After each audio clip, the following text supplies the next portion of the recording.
Bref, on a connu tout ça. Eh bien là, on est en train de passer à la phase 2.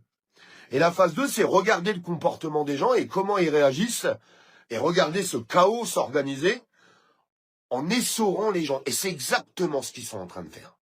Ils sont en train d'essorer les sociétés, ils sont en train d'essorer les agriculteurs, ils sont en train d'essorer tous les citoyens de ce pays, ils sont en train d'essorer les retraités. Tout le monde est touché à 100%. Les seuls qui sentent un petit peu moins, on va pas se mentir, c'est ceux qui ont de l'argent de côté, qui arrivent à payer le prix fort, tout ce qui se passe en ce moment. Mais quand tu vis dans un pays où tu as 11 millions de travailleurs pauvres, 11 millions, faudrait m'expliquer comment ils font aujourd'hui. Eh ben, vous savez pas quoi. Allumez les informations. Écoutez les informations. Écoutez, c'est important d'écouter la propagande. Quand tu as compris que c'est la propagande, tu peux l'écouter. Est-ce qu'ils parlent de nous?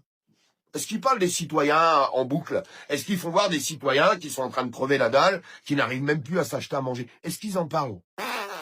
Non, ils disent il y a une crise, le gasoil va monter, on parle beaucoup de l'Iran, on parle beaucoup de Donald Trump, on fait voir Macron qui est en déplacement, grand sourire, cette espèce d'enculé, à l'étranger, tranquillement, et il continue de voyager, de prendre l'avion avec 10 000 litres de kérosène à l'intérieur, pendant qu'on vous explique qu'on est en pleine crise de l'énergie, qu'il n'y a plus de pétrole, qu'il n'y a plus rien, que tout coûte cher.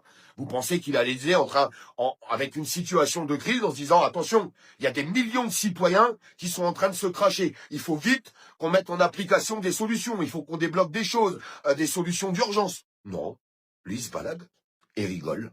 Il rigole. C'est exactement ce qu'il est en train de faire. Il est en train de rigoler pendant que la France entière est en train de s'écrouler. Et ceux qui ne l'ont pas compris, vous allez vite le comprendre, tristement et malheureusement. Faites attention parce que préparez-vous à ça, parce que ça peut être très dangereux. Sincèrement, et je pèse mes mots, ça peut être très dangereux. Parce que je vous jure que des gens qui ont faim et des gens qui perdent tout, leur emploi, pour certains. Parce que quand une entreprise tombe, les emplois tombent avec. C'est en train de licencier à tout va. À tout va. Hein. Parce qu'ils n'ont pas le choix, je suis désolé de vous le dire. Ils n'ont pas le choix. Ça licencie, ça licencie, ça licencie, ça licencie. Les prix augmentent, les prix augmentent, les prix augmentent. Donc ça licencie, les prix augmentent de partout, et en plus, tu as des pénuries qui sont en train de se créer un petit peu partout. Vous comprenez le chaos qu'on va prendre en pleine gueule ou pas?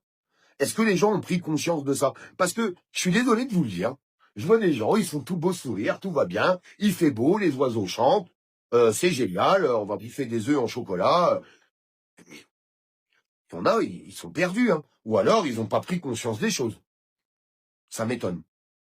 Parce que celui qui a la tête sur les épaules, il comprend forcément que ça va coincer. Ça coince déjà. Mais attendez, là, c'est rien. Là, c'est rien du tout. Attendez encore quelques jours. Vous allez voir. Le chaos va s'anticiper. C'est obligatoire. Et il va s'amplifier. Moi, je préfère prévenir les gens à s'y préparer un maximum. Et je vous le jure, ceux qui le peuvent, il n'est pas temps d'acheter des iPhones, des télés ou des consoles ou des jeux vidéo. Hein. Il est plutôt temps de remplir son placard avec des pâtes et du riz. Moi, je vous le dis très honnêtement. Et puis, si on avait été trop loin dans nos précautions, eh bien, c'est pas grave. Vous pourrez l'utiliser dans le long terme. Par contre, si demain, en 48 heures, écoutez-moi bien, hein,